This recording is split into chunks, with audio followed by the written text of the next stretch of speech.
Well, Allen Fieldhouse is full and loud no matter who's in it, but we know it's always different when it's the Sunflower Showdown. 6 touchdowns and 449 passing yards. That's how Jason Bean ended his Jayhawk career right here at Chase Field on Tuesday night. This was obviously an up and down season for the Chiefs, unlike any other that we've seen in the past 5 years of their success. But when the lights were at their brightest, all of that didn't matter. Kansas City delivered once again. You could just tell this team was radiating energy, positivity, love, excitement, all the best things that you want to have in sports, because sports is supposed to be fun. They gave up a 25-point lead in the second. There's no sugarcoating that.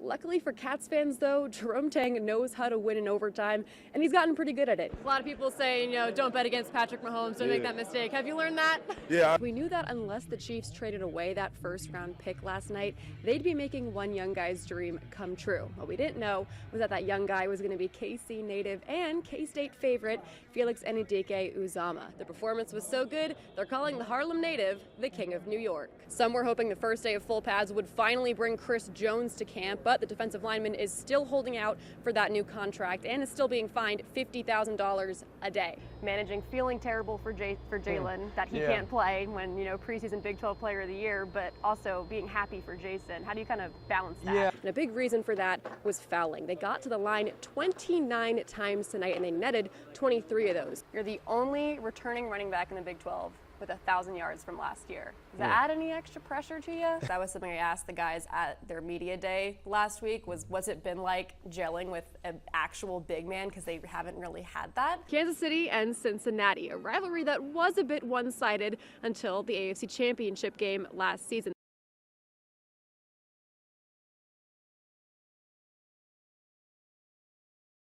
Kind of looked back to the sideline as I was taking the field, and I was like, just kind of had a moment where I was like, wow, they're sending me out here to do this. This being kicked the winning field goal for Kansas State in the Big 12 championship. It felt incredible. It was special, and it's hard to describe that feeling. It was just so incredible. The people who have been with Ty since before he was a Wildcat say there was no doubt in their minds he'd make that kick.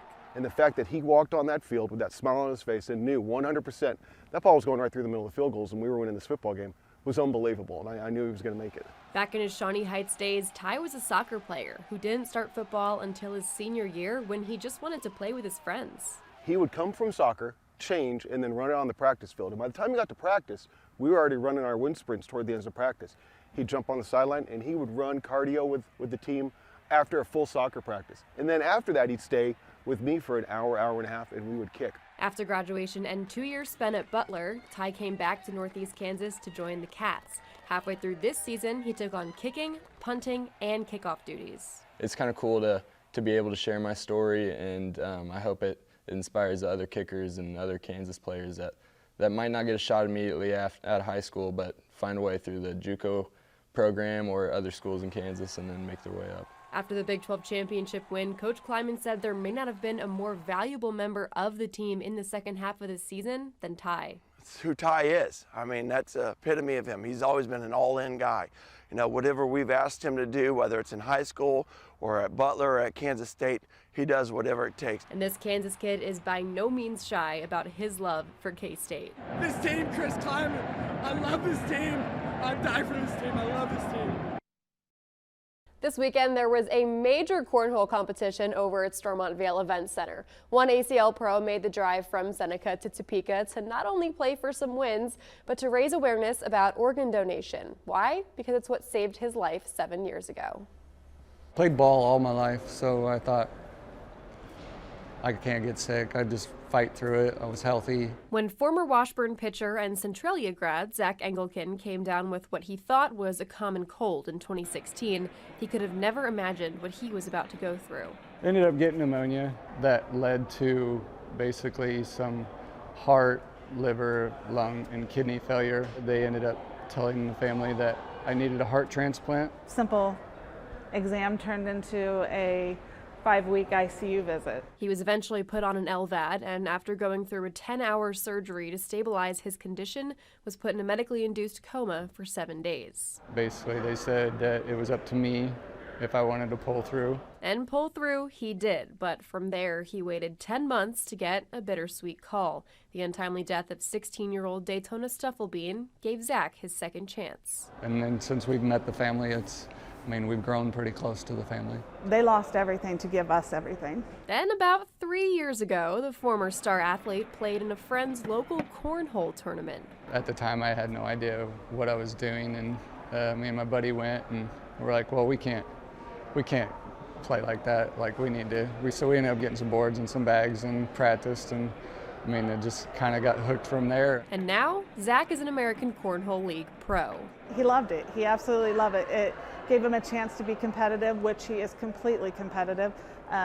Even in the hospital, he got his heart, and he was out of ICU in a day and a half, and 9 days later we were back at home. And if you see him sporting blue, green, and the words "Donate Life" at tournaments or in his videos on social media, it's because he's now using his platform to spread awareness for organ donation. Instead of just playing bags, I wanted to get the word out. I said, okay, you're gonna do this, let's get it done, and use your platform for what has been given to you. I mean, I've met lots of people just through this game of cornhole at tournaments just by wearing a bracelet or a hat or something. Then they kind of come up to me and say, hey, like my family or my son or my husband had a transplant. Zach's got a second chance at life, a love for a new sport, and a platform to connect with others and show the world how organ donation changes lives. You know, he's living his best life, and without Daytona, he wouldn't be doing that. And what perfect timing this story comes as April is National Donate Life Month. Being a quiet kid who didn't talk much to becoming one of the most respected voices in the Kansas locker room, Jason Bean's story is a special one. Kind of sad it's going to be my last one, just to be able to, wear the Kansas across my chest and then, the Jayhawk on my helmet. Whether he was QB1 or 2 or stepping in to lead the Hawks to bowl eligibility for 2 straight seasons, Jason displayed selflessness at all times. Man, he deserves it. I've never had to have a conversation with Jason Bean about his attitude and body language when he wasn't starting. And he really didn't have to come back to KU this year. He went through the senior day ceremony in 22 and knew Jalen Daniels would be the starter going forward. Coach Leipold said that you had to understand your role coming in. What did you see your role being this year? Just trying to help this team in any way I could. Whether that's a leadership role on the field or off the field. Just trying to make sure that I put this team in the best position to, get as many wins as possible. But the question of playing time didn't have much to do with his decision to come back. Just to spend more time with the guys. Being in the locker room, I think, is the most, enjoyable part of college football. Being around the guys and, just laughing and joking. I think that was one of the main driving factors. And then, just obviously wanted to be around this coaching staff again. And it's a good thing he did. Jason led the Jayhawks to 5 of their 8 wins this season and could end his collegiate career with a bowl victory in Arizona. Jason overcoming a lot of things. I think it shows y'all even more that he's just a strong person. Jason's a good guy, a good leader on our team, and everybody always has faith in Jason. Jason's favorite memory in the Crimson and Blue? Easy, when he led the Hawks to a victory over number 6 Oklahoma. My family was there at that game, and, just being able to look up them in the crowd and, just to know that they're proud of me and, just to get that win of, against such a good opponent like that, I think it was huge. That game changed a lot for Jason. Not only were his teammates unable to stop singing his praises. To come back and to really, be a leader and, with a lot of uncertainty with Jalen, to step in, play the way he has, especially to help go win us this game. It meant a lot to him and, it means a lot to us. But the fans couldn't stop either, which was a nice change. It made it a little bit more enjoyable, just to not have, everybody, praying on my downfall or, looking down on me. And, it kind of, made going to practice a little bit easier, made going to those games a little bit more fun. And, I'm very thankful for the fans, too. But it's hard to find any Jayhawk that loves him like Lance Leipold does. The way Coach Leipold talks about you, I don't think there's any other guy on the team that he talks about with as much love and admiration as he does you. What does your relationship with him mean to you? Yeah, we're very tight, and I respect him as as a coach, and then even more as a man, just because of the things that he's taught me, not only about football but life too, and I'll cherish some of the lessons and experiences that I've learned just from him, forever too, and I'm very thankful for the way that he's made it feel like family here at KU. Jason's one-of-a-kind story comes to an end right here at Chase Field on Tuesday night. Every baseball player wants to get hits when they're at bat. That's a given. But when KU third baseman Michael Brooks is at bat, he's trying to turn his success on the diamond into money for Lawrence Public Schools. I sat down with Michael to learn more about his initiative, Hits for Teachers. Michael Brooks. Going to public school back in South Florida, it's a struggle. We don't get a lot of money, and I just thought I should do something back here. For every hit Michael Brooks records this season with the Jayhawks, he's donating $20 of his own money to the Lawrence Schools Foundation, helping provide school supplies.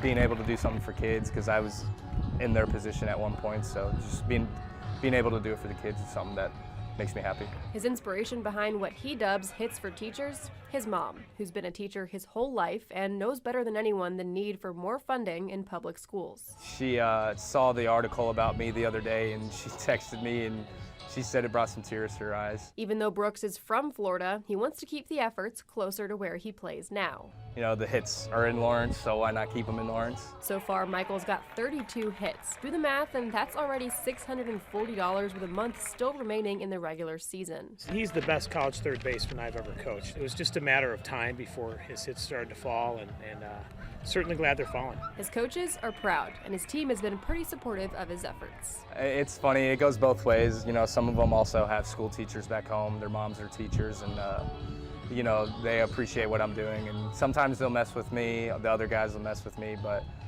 all in all, they know it's for a good cause. And he's caught quite a bit of attention on social media this week. So the question now is there room for Hits for Teachers to grow into something bigger that others can contribute to? Michael's not opposed. Obviously, we haven't done anything about that yet, but if the opportunity comes up, I'd be more than willing to look into that. And it hasn't taken long for Michael's kindness to inspire others. A team spokesperson told me they've already received notice of someone in Lawrence who plans to match all of the money Michael donates at the end of the season.